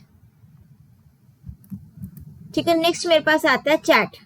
करते हो सब लोग, सब पता है इसके बारे में, instant messaging over the internet, chatting, ठीक है। Communicating to people at different geographic locations in real time through text message के थ्रू, ठीक है। इट इज अ फॉरम जहां पर मल्टीपल पर्सन आपस में एक दूसरे से कनेक्ट होते हैं और अपना कुछ भी जो उन्होंने कम्युनिकेट करना हो वो कर सकते हैं। इसमें आपका जो मैसेज है वो इंस्टेंटली पहुंच जाता है। सपोज दोनों का नेट होना है, मेरे भी सामने वाला का भी, मैंने मैसेज भेजा एकदम से उसके पास पहुंच गया, नोटिफिकेशन आ गई, ठीक है। The sender types of message उसको सेंड कर देगा, the receiver immediately receive the message and can read or revert through the text message. All this happens in real time, कि उनको लगता है सेंडर और रिसीवर आपस में एक दूसरे के सामने ही बैठे हैं। नेक्स्ट है, it is now possible to, ऐसा नहीं कि आप सिर्फ जो आप चैट कर रहे हो, ऐसा नहीं है सिर्फ टेक्स्ट भेज सकते हो, आप कोई भी image file, document file, audio video कुछ भी भेज सकते हो, ठीक है। ये सारी एप्लीकेशंस है जिसमें आप चैटिंग कर सकते हो, WhatsApp, Skype, Yahoo messenger, Google talk, Facebook messenger, Google hangout, ये सारे के सारे एग्जांपल्स हैं, राइट। नेक्स्ट आते हैं last application, that is VoIP। VoIP stands for voice over internet protocol. अब इसका मतलब क्या है, देखो जब भी आप कोई भी वीडियो कॉल करते हो, स्पेशली व्हाट्सएप पर वीडियो कॉल करते हो, स्काइप पर आपने किसी से वीडियो चैट करी, ठीक है, तो वहां पर आप लोगों का क्या होगा, जो प्रोटोकॉल यूज होगा that is known as VoIP. VoIP allows us to have voice call over the internet, that is voice transmission over a computer network rather than through regular telephone network. ठीक है, ये आपकी जो VoIP means जो आपकी ये chatting वाली option है VoIP वाली, ये फ्री भी है और वेरी इकोनॉमिकल भी है, ठीक है, तो हम इसको इजीली यूज कर सकते हैं। और इसमें सबसे बड़े डिसएडवांटेज क्या है कि with the help of internet communication हो रहा है ना, तो क्वालिटी डिपेंड करेगी इंटरनेट की स्पीड पर। अगर इंटरनेट की स्पीड कम है, अच्छे से नहीं आ रही है, तो आपका जो वो फोटो है, इमेज, वीडियो कॉल के टाइम वो ब्लर हो जाएगा, नेटवर्क नहीं आएगा प्रॉपरली, तो वहां पर आपका अच्छे से कम्युनिकेट नहीं होगा। Slow internet connection will lead to poor quality voice calls. ठीक है, नेक्स्ट टॉपिक हमारे पास आता है दैट इज वेबसाइट। वेबसाइट्स तो आप लोग हमेशा हर रोज से विजिट करते हो। ठीक है, आज भी काफी सारी वेबसाइट विजिट करके आए होंगे, राइट। सो वेबसाइट बेसिकली क्या होता है कि उनसे collection of related web pages वो आपस में एक दूसरे से कनेक्टेड होते हैं। फॉर एग्जांपल हमारी सीबीएसई की वेबसाइट है तो उसमें सारा का सारा डेटा सीबीएसई की जो रिक्वायरमेंट्स है उससे रिलेटेड है, वो सारा का सारा है, वो सारे के सारे वेब पेजेस आपस में लिंक कर दिए जाते हैं, तो आपकी कंप्लीट क्या बन जाती है, वेबसाइट। ठीक है, ऐसी आप लोगों की स्कूल की वेबसाइट होंगी, right. So website usually referred to as a site is a collection of web pages related through hyperlinks and saved on a web server। कि जितनी भी वेबसाइट्स हैं वो सारी के सारे एक सर्वर पर सेव रहती हैं, प्लस वो जितने भी वेब पेजेस है सब आपस में एक दूसरे से क्या होते हैं, रिलेटेड होते हैं, लिंक होते हैं। ठीक है, A visitor navigates from one page to another by clicking on the hyperlink। देखो आपकी जो हाइपरलिंक क्या होता है कि वेबसाइट पर काफी सारे लिंक दिए गए आते हैं कि उस लिंक पर क्लिक करके हम किसी दूसरे वेब पेज पर पहुंच सकते हैं। फॉर एग्जाम्पल आपकी एनसीईआरटी की वेबसाइट है तो उसमें सारे के सारे पेजेस एनसीईआरटी से रिलेटेड, एनसीईआरटी की टेक्स्ट बुक्स हो गई, सिलेबस हो गए, इवेंट्स हो गए, रिसोर्स मटेरियल हो गया, ये सारा का सारा एक ही डोमेन के अंदर आ जाता है, राइट। ना next is purpose of a website, कि हम लोग अपनी जो वेबसाइट है ना उसको बनाते ही क्यों है, कि क्या रिक्वायरमेंट पड़ी मुझे वेबसाइट को बनाने की। ठीक है, अब for example even I am also thinking कि let's create our own website, कि मैं भी अपने खुद की वेबसाइट बनाऊं। ठीक है, तो मैं क्यों बनाऊंगी, क्या सोचा मैंने, मेरे माइंड में ये क्यों आया, फिर मैंने सोचा कि मेरे पास इतने सारे इन्फॉर्मेशन है, इतने सारे क्वेश्चंस है, इतने सारे नोट्स हैं कि लेट्स सपोज कि मैं आप सबको अवेलेबल करा दूं एक अच्छे से ऑर्गेनाइज्ड फॉर्म में एक वेबसाइट बना करके। ठीक है, so the main purpose of website is to make the information available to people at large, कि जो भी मेरी वेबसाइट पर है वो सब कुछ उस इंफॉर्मेशन को एक्सेस कर सके। Plus selling products and delivering services, suppose मेरा कोई क्रैश कोर्स है, कुछ प्रोडक्ट है, मेरे क्वेश्चन बैंक हो गया, मेरे सर्विसेज हो गई, वो मैं कुछ डिलीवर करना चाहती हूँ वेबसाइट के थ्रू मैं बता सकती हूँ। Posting and finding information on the internet, communicate करना हो, एंटरटेनमेंट पर्पस के लिए बना सकते हो। Disseminating content and software, disseminating means कि अगर आपको कोई भी अपनी नॉलेज आइडियाज कुछ भी शेयर करना है सो दैट वो वास्ट ऑडियंस के पास पहुंच सके, तो वो भी मैं अपना उस पर्पस के लिए भी क्रिएट कर सकती हूँ, राइट। नेक्स्ट मेरे पास आता है वेब पेज। अब देखो वेब पेज क्या होता है, हमारी जितनी भी वेबसाइट्स होती हैं ना वो सारी बनी तो वेब पेजेस से ही होती हैं। ठीक है, फॉर एग्जाम्पल अगर मैं बात करूँ सीबीएसई की वेबसाइट है हमारे पास, आपने मेन वेबसाइट पर गए, एकेडमिक पर गए, डिफरेंट डिफरेंट है तो एक्चुअल में वेब पेजेस ही, वेब पेजेस का कलेक्शन ही तो वेबसाइट है ना। So a web page is a document on the www that is viewed in a web browser। ठीक है, जो आपका बेसिक स्ट्रक्चर होता है वेब पेज का वो आप उसको HTML के थ्रू बना सकते हो, उसमें और एडवांसमेंट ऐड करनी आप CSS, जावास्क्रिप्ट ये सब ऐड ऑन कर सकते हो। तो आपका जो वेब पेज होता है वो वेबसाइट का ही पार्ट है एंड उसमें आपकी काफी सारी इन्फॉर्मेशन हो सकती है। आपके एक वेब पेज में टेक्स्ट हो सकता है, image file, audio file, video file, कुछ इंटरेक्टिव फॉर्म हो सकते हैं, कुछ क्विज हो सकती है, कुछ भी हो सकता है उस वेब पेज में। नेक्स्ट मेरे पास टर्म आती है होम पेज। होम पेज क्या होता है कि आपने कोई भी वेबसाइट ओपन करी ना, उस वेबसाइट का फर्स्ट पेज जो हमारे पास ओपन हुआ that is your home page. For example मैंने सीबीएसई की वेबसाइट ओपन करी cbse.gov.in, तो वहां पर क्या हुआ, उसका जो फ्रंट पेज सबसे पहले पेज मेरे पास खुल करके आया उसका क्या हो गया, होम पेज हो गया। It generally contains information and links to all related web pages. तो आई थिंक सीबीएसई की वेबसाइट तो देखिए उसमें उसका जो होम पेज उसमें बाकी सारे वेब पेजेस के लिंक है कि अगर आपको एकेडमिक वेबसाइट पर जाना है इस पर जाओ, और बोर्ड से रिलेटेड कोई मटेरियल चाहिए इस वेबसाइट पर जाओ। ठीक है, तो ये सारी चीजें उसमें हैं। अब नेक्स्ट देखो web page can be static and dynamic, right. अब देखो ये इंपॉर्टेंट है कि बहुत बार आता है स्टैटिक वेब पेज और डायनामिक वेब पेज क्या होता है। ठीक है, अब आपको पता है कि स्टैटिक का मतलब क्या है, फिक्स है, राइट। आप सोचोगे कि जो वेब पेज फिक्स है, हिल नहीं रहा है, मूव नहीं कर रहा है, वो स्टैटिक, राइट। स्टैटिक का मतलब देखो ऐसा नहीं है कि मैं सिर्फ जो फिक्स है लाइक उसमें आपकी मूविंग इमेजेस है GIF हो सकती हैं। स्टैटिक वेब पेज आपके कौन से है कि जिसका जो कंटेंट है ना वो फिक्स स्टैटिक है, और प्लस ये आपके सबसे बड़ा इसमें ये आपके नॉन इंटरेक्टिव होती है जो स्टैटिक वेबसाइट होती है। दो टर्म्स याद करना, ठीक है। एक तो जिसका जो कंटेंट है वो हमेशा सेम रहता है, प्लस वो पर्सन टू पर्सन चेंज नहीं हो रहा। फॉर एग्जाम्पल मैंने अपना कुछ एक वेबसाइट बनाई जिसमें मैंने सारे कोर्सेज का स्टडी मटेरियल डाल दिया, लाइक C++ का, जावा का, पाइथन का, और website, computer network, data handling, सारे के सारे कंटेंट डाल दिए।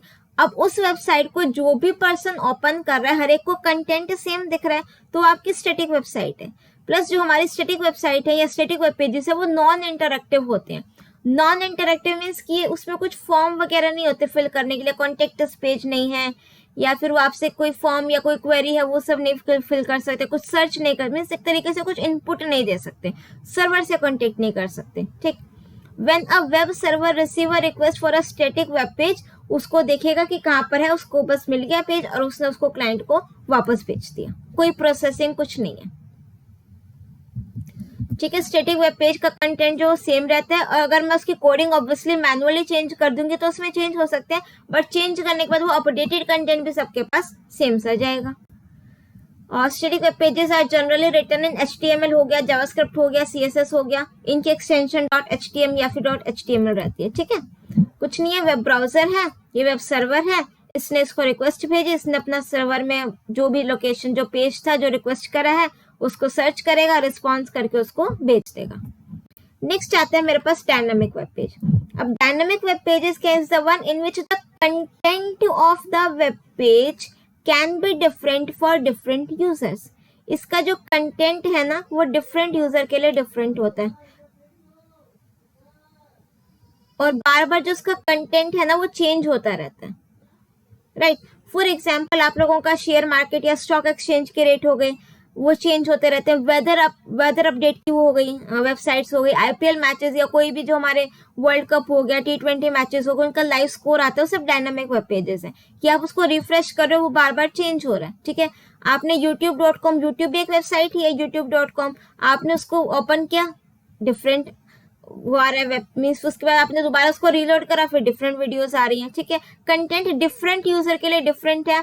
मैंने सपोज सिटी का देखना अपना वेदर फोरकास्ट, तो मेरे लिए कुछ डिफरेंट होगा, सामने बैठे हुआ उसके लिए डिफरेंट होगा। इसमें आप यूजर इंटरैक्टिव, इसमें जो आपका डायनामिक वेब पेजेस है ये इंटरैक्टिव भी होते हैं। आपने कुछ सर्च करना हो, यूजर से कोई इनपुट लेना हो, वो चीज भी आप ले सकते हो। ठीक है, the difference in content may because of different choices made by the user. When a request for dynamic web page की कोई भी रिक्वेस्ट जाती है तो सर्वर पे जाती है, does not simply retrieve the page. ऐसा नहीं कि उसने बस पेज निकाला और सेंड किया, नो, काफी सारी प्रोसेसिंग वहां पर सर्वर को करनी पड़ती है। सपोज स्टेप 1 पर ब्राउजर ने रिक्वेस्ट भेजी सर्वर पे, स्टेप 2 पर सर्वर क्या करेगा, calls an application program in response to the HTTP request, application program को कॉल करेगा, फिर वो प्रोग्राम एग्जीक्यूट करेगा। ठीक है, जो भी आपका HTML का आउटपुट होगा प्रोड्यूस करेगा, फिर ये इसको रिस्पॉन्ड करेगा। तो बैकएंड पे इसमें आपके जो डायनामिक वेब पेजेस है काफी सारी प्रोसेसिंग ये लेता है। Right, now see the difference in static web pages, page will remain same until कुछ उसमें हम चेंजेस ना करें। डायनामिक वेब पेज में क्या, content of pages are different for different visitors, even एक विजिटर के लिए भी time to time content different है। ये सिंपल है, इसमें कुछ कॉम्प्लेक्सिटी नहीं है, बस कंटेंट ही डाला और उठा करके डाल दिया। डायनामिक वेब पेजेस आपके कॉम्प्लिकेटेड है। Static web pages information are change rarely, real information change होती है। डायनामिक वेब पेजेस में आपकी जो इंफॉर्मेशन है वो फ्रीक्वेंटली चेंज हो रही है। Static web page takes less time for loading than dynamic web pages, क्योंकि स्टैटिक वेब पेजेस में मेरे पास कुछ ज्यादा टेक्स्ट नहीं है, प्लस मेरे पास कुछ चेंजेस भी नहीं हो रहे हैं, फटाफट से बस रिस्पॉन्स मिल रहा है रिक्वेस्ट का। और डायनामिक वेब पेजेस में आपको लोड होने में थोड़ा सा टाइम लगता है। स्टैटिक वेब पेजेस में आपका डेटाबेस यूज नहीं होता है, डायनामिक वेब पेजेस में आपका डेटाबेस भी यूज होता है। और जो स्टैटिक वेब पेजेस है उसकी जो लैंग्वेजेस हो गई HTML, जावास्क्रिप्ट, CSS, ये सब हो गया। डायनामिक में हमारी AJAX यूज होती है, ASP.NET हो गया, ASP हो गया, ये सारी की सारी यूज होती है। राइट, नेक्स्ट टॉपिक मेरे पास आता है, दैट इज वेब सर्वर। अब देखो वेब सर्वर क्या होता है, it is used to store and deliver the content of a website to client such as a browser that requested. कुल मिलाकर के सपोज जितना सारा का सारा डेटा स्टोर है ना, वो सारा का सारा कहाँ पर स्टोर है, वेब सर्वर पर स्टोर है। सर्वर होते तो कंप्यूटर सिस्टम की तरह, बट वो काफी ज्यादा पावरफुल होते हैं, उनकी कॉन्फ़िगरेशन काफी ज्यादा होगी, स्टोरेज कैपेसिटी ज्यादा होगी, प्रोसेसिंग स्पीड ज्यादा होगी, प्रोसेसर अच्छा होगा। तो ये सारा का सारा किस पर डिपेंड करता है, सर्वर पर। सारा का सारा स्टोर कहाँ पर होगा, सर्वर पर। A server can be software plus ये आपका क्या हो सकता है, हार्डवेयर भी हो सकता है। अगर मैं बात करूं web server as a hardware की, so it stores web server software और वेबसाइट का जितना भी सारा कंटेंट होगा वो सारा का सारा स्टोर करेगा, जो मीन्स उसको चाहिए होगा, जो जो रिक्वायर्ड रहेगा. The server needs to be connected to the internet so that it contents can be accessible to other. और वो कंप्यूटर सिस्टम हर वक्त, जो सर्वर है वो हर वक्त 24/7 आपका इंटरनेट से कनेक्टेड रहेगा. Right. Web server as a hardware की बात कर रहे थे. अब नेक्स्ट अगर हम बात करते हैं web server as a software. Web server as a software means it is a specialized program that understand URL और web address coming as request. यानी कि वेब एड्रेस या फिर यूआरएल आ रहा है मेरे पास ब्राउजर से और मैं उसको रिस्पॉन्ड कर रही हूँ. नेक्स्ट मेरे पास आता है एरर 1404. बहुत बार सुना होगा आप लोगों ने, आपको सर्च करते हैं आपको 404 एरर मिलता है. इसका मतलब क्या होता है? पेज नॉट फाउंड, ऐसा कुछ लिखा हुआ आता है. यही एरर का मतलब है पेज नॉट फाउंड. मीन्स कि आपका जो वेब ब्राउजर है उसने कुछ रिक्वेस्ट सेंड करी वेब सर्वर को. ठीक है. अब वो वेब सर्वर अपने डेटाबेस में उस जो भी आपने रिक्वेस्ट भेजी उसको चेक करेगा, सर्च करेगा. अगर वो उसको वेब पेज मिल जाता है वो उसको भेज देगा. अगर नहीं मिलता है, अगर if the server is not able to locate the page, it sends a page containing the error message that is error 404 page not found. कि उसको जो है वो पेज 40 मीन्स एरर 404 पेज वो उसको नहीं मिला. राइट. नेक्स्ट मेरे पास टॉपिक आता है इसी के अंदर होस्टिंग ऑफ वेबसाइट. अब होस्टिंग ऑफ वेबसाइट का मतलब क्या है? देखो, वेब होस्टिंग. अब सपोज करो मैंने एक वेबसाइट बनाई अपने एंड पर. ठीक है. मैंने सारा डेटा रेडी कर लिया, सब कुछ एकदम से रेडी करके रख दी. अब जब तक मैं उसको होस्ट नहीं करूंगी, उसको लाइव नहीं करूंगी आप लोगों के लिए, क्या वो आपको सबको विजिबल होगी? नहीं. सो सिर्फ अपने एंड पर वेबसाइट बनाने से वेबसाइट नहीं बनती, मुझे उसको होस्ट करना पड़ता है, सर्वर पर स्पेस लेना पड़ता है, काफी सारा प्रोसेस होता है, डोमेन नेम लेनी पड़ती है. इस पूरे प्रोसेस को हम क्या बोलते हैं? Web hosting. Web hosting is a service that allows us to put a website on to the internet पर मैं उसको ला रही हूँ and make it a part of world wide web. World wide web means जहाँ पर इतने सारे डॉक्यूमेंट्स आपस में कनेक्टेड है एक दूसरे से, मैं अपनी वेबसाइट को भी उसका पार्ट बना रही हूँ.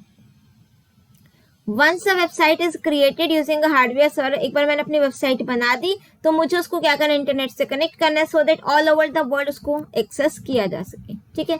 Steps for hosting a website कि अगर मुझे अपनी वेबसाइट को होस्ट करना है तो मुझे क्या क्या चाहिए? सबसे पहला काम, select the web hosting service provider. कि आप अपनी जो वेबसाइट है वो किस होस्टिंगर या किसी भी आपका जो वर्डप्रेस होगा किसके थ्रू अपना जो उसको होस्ट कराओगे.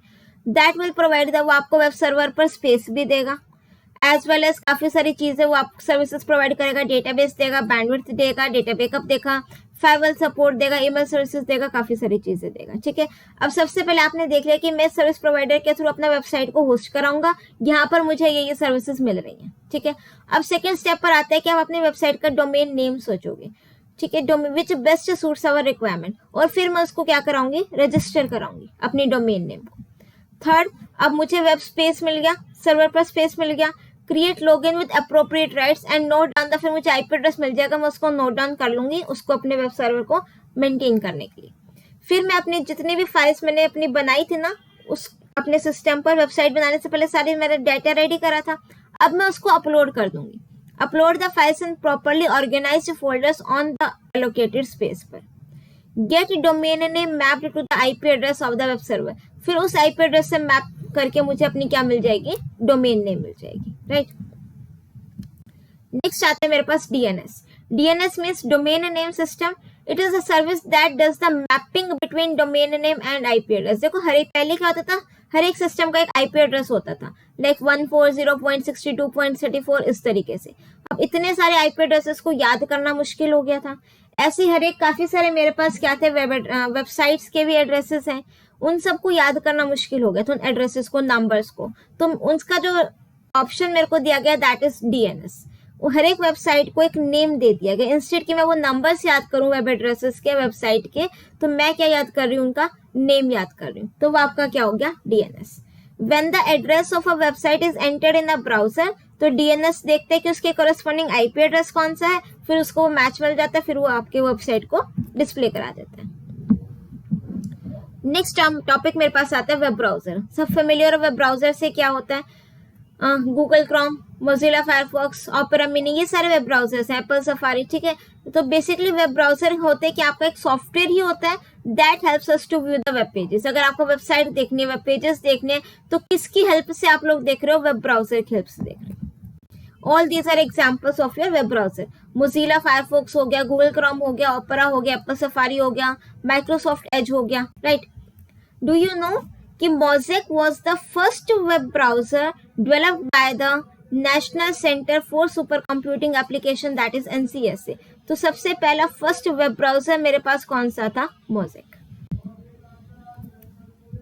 ब्राउजर की सेटिंग्स आप लोग देखो काफी बार आप लोगों ने भी की होंगी. आपने कोई भी सपोज वेब ब्राउजर इंस्टॉल किया, गूगल क्रोम इंस्टॉल किया, या फिर आपने ओपेरा मिनी इंस्टॉल किया, मोजिला इंस्टॉल किया, तो उसकी सेटिंग्स आप लोग करते हो. ठीक है, आपने प्राइवेसी सेटिंग्स देख ली कि कहाँ पर क्या क्या डेटा आपका एक्सेसिबल रहेगा. सर्च इंजन प्रेफरेंसेस देख ली. डाउनलोड ऑप्शन सेट करके रख दिए कि जब भी मैं कोई फाइल को डाउनलोड करूँ वो कहाँ पर डाउनलोड होए, उसकी लोकेशन सेट कर दी, पाथ बता दिया, ऑटो सिग्नेचर, ऑटो फिल बता दिया, ऑटो कंप्लीट फीचर हो गया. काफी सारी सेटिंग्स होती है जो आप लोग इसमें कर सकते हो. ठीक है, नेक्स्ट टॉपिक मेरे पास आता है एड-ऑन्स एंड प्लगइन्स. अब देखो एड-ऑन्स और प्लगइन्स क्या होते हैं, नेम तो सुना होगा ना, एक्सटेंशन वर्ड भी सुना है. ठीक है ना. Add-ons and plugins are the tools that help to extend and modify the functionality of the browser. आपके वेब ब्राउजर के फंक्शनैलिटी को इनहांस करता है, एक्सटेंड करता है, मॉडिफाई करते हैं कौन? एड-ऑन्स और प्लगइन्स. आपके ब्राउजर की परफॉर्मेंस को भी बढ़ा देते हैं. ठीक है, डिफरेंट है दोनों एड-ऑन्स और प्लगइन. प्लगइन देखो क्या होता है, it is a complete program or may be a third party software. अपने आप में कंप्लीट प्रोग्राम है. ठीक है, कई बार आपने देखा होगा कि सपोज मैंने वो स्टार्टिंग में अपना लैपटॉप लिया या आपने अपना पीसी लिया तो आपको लगा कि आपने कुछ ज्यादा इंस्टॉल नहीं किया अपने सॉफ्टवेयर वगैरह, प्लगइन्स कुछ भी. आपने कुछ भी एक वीडियो चलाई किसी वेबसाइट पर जाकर के, उस पर लिखा हुआ आया एक मैसेज कि video can not be played, flash is required to play in order to play the video, install your Adobe flash. वो एक प्लगइन इंस्टॉल करवा रहा है आपसे. A plugin is a complete program है वो अपने आप में, और may be a third party software. For example flash and Java are plugins. ठीक है,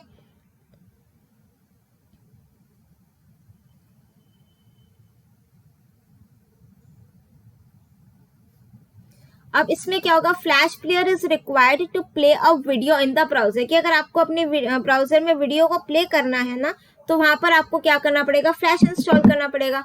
अ plugin is a software that is installed on the host computer, means आपके computer पर वो इंस्टॉल होगा, and can be used by the browser. Install आपके system पर हो रहा है वो, और ब्राउजर उसको यूज कर रहा है for multiple functionalities and can even be used by other application as well. और उसको बाकी एप्लीकेशन भी उसको यूज कर सकती है. नेक्स्ट आता है मेरे पास एड ऑन. ये अपने आप में कंप्लीट प्रोग्राम नहीं होता है. ठीक है, एक्सटेंशंस भी बोलते हैं इसको. An add-on is not a complete program and is used to add only a particular functionality to the browser. कि अगर आपको अपने ब्राउजर में कुछ पर्टिकुलर फंक्शनैलिटी को चाहिए तो हम एक्सटेंशंस ऐड कर लेते हैं. ठीक है, लाइक यूट्यूब के लिए हम लोग एक्सटेंशंस ऐड कर लेते हैं, प्लगइन्स ऐड आप लोग कर सकते हो. ठीक है, and add on is also refer to as an extension, हम इसको बोलते हैं. और adding the functionality of a sound और ग्राफिक्स कार्ड आप ऐड कर रहे हो, वो आपके क्या है, एड ऑन्स है. Last topic I think this is हमारे पास क्या है, कुकीज. अब देखो कुकीज क्या होता है. हैव यू चेक कि आपने सपोज आपका मन किया मुझे एक मोबाइल फोन परचेज करना. ठीक है, आपने अमेजन पर या किसी भी ई कॉमर्स वेबसाइट पर गए, आपने लिखा मुझे सैमसंग नोट या कुछ भी जो आपने मॉडल परचेज करना लिखा. परचेज करने का भी सिर्फ मन बनाया आपने, परचेज नहीं किया, उसको सिर्फ सर्च किया या गूगल पर सर्च कर लिया. बस आपके एक बार सर्च करने की देर है, फिर आप देखोगे कि आपको एड्स उसी की दिख रही है चारों तरफ. आप यूट्यूब पर गए या कहीं पर वेबसाइट पर गए, आपको उसी की एड्रेस दिख रही है. आप सोचोगे चक्कर क्या है, इसको कैसे पता मुझे क्या लेना है, बार बार ये वही एड्स दिखा रहा है. This is because of cookies. ठीक है, एक टेक्स्ट फाइल होता है. कुकीज क्या होती है, एक टेक्स्ट फाइल होती है जिसमें काफी सारे इंफॉर्मेशन मीन्स आपके सिस्टम की डिटेल्स होती हैं. A cookie is a text file containing a string of information which is transferred by the website to the browser when we browse it. जब हम कुछ भी ब्राउज करते हैं ना, तो वो सारे डिटेल जो वेब ब्राउजर है उस वेबसाइट पर दे देता है. This information gets stored in the form of a text file in the browser पर आपकी स्टोर रहती है. Cookies are usually harmless. Generally harmless होती है, इतना कुछ नुकसान नहीं होता, but they can't access information from the hard disk से भी वो एक्सेस नहीं करते हैं, और ट्रांसमिट वायरस और मालवेयर. बट कई बार क्या होता है कि आप लोगों को लगता है कि नहीं हम इतना भी शेयर नहीं करना है, फिर स्पेस ज्यादा लग रहा है, तो हम कुकीज को टाइम टू टाइम डिलीट करते रहते हैं उसको. ठीक है, it is a browser on our computer which stores and manage the cookies. को मैनेज कौन कर रहा है, वो web browser. One can disable the cookies, आप अपना प्राइवेसी सेटिंग्स में जाकर के अपना कुकीज को डिसेबल कर सकते हो, ठीक है। सो कुकीज आपको पता लग गया। इवन कई बार आपने देखा होगा कि आपने सपोज कोई एक वेबसाइट है, फर्स्ट टाइम जब आप उसको ओपन करो थोड़ा सा ज्यादा टाइम लेता है, एज कम्पेयर आपने उसको दोबारा से ओपन को फटाफट से ओपन हो गया। क्यों? क्योंकि वो कुछ इन्फॉर्मेशन आपके सिस्टम में कुकीज की फाइल के फॉर्म में वो स्टोर हो चुकी है। सो ये हमारा क्या था, वन शॉट में हमने कंप्यूटर नेटवर्किंग को कंप्लीट कर दिया। आई होप आपको ये वीडियो पसंद आई होगी। अगर वीडियो पसंद आई है तो please like this video, because मैंने वीडियो के स्टार्टिंग में नहीं बोला था कि लाइक करो, शेयर करो, कमेंट करो। अब वीडियो के एंड तक पहुंच गए हो, सारी की सारी वीडियो देख ली है, पसंद भी आई है तो come on hit that like button, do share your views in the comment section and इस वीडियो को, इस चैनल को सभी फ्रेंड्स के साथ ज्यादा से ज्यादा शेयर जरूर कीजिएगा and don't forget to subscribe this channel as well. मिलते हैं नेक्स्ट वीडियो में एक नए टॉपिक के साथ। Till then keep watching, keep smiling, keep studying. Bye bye.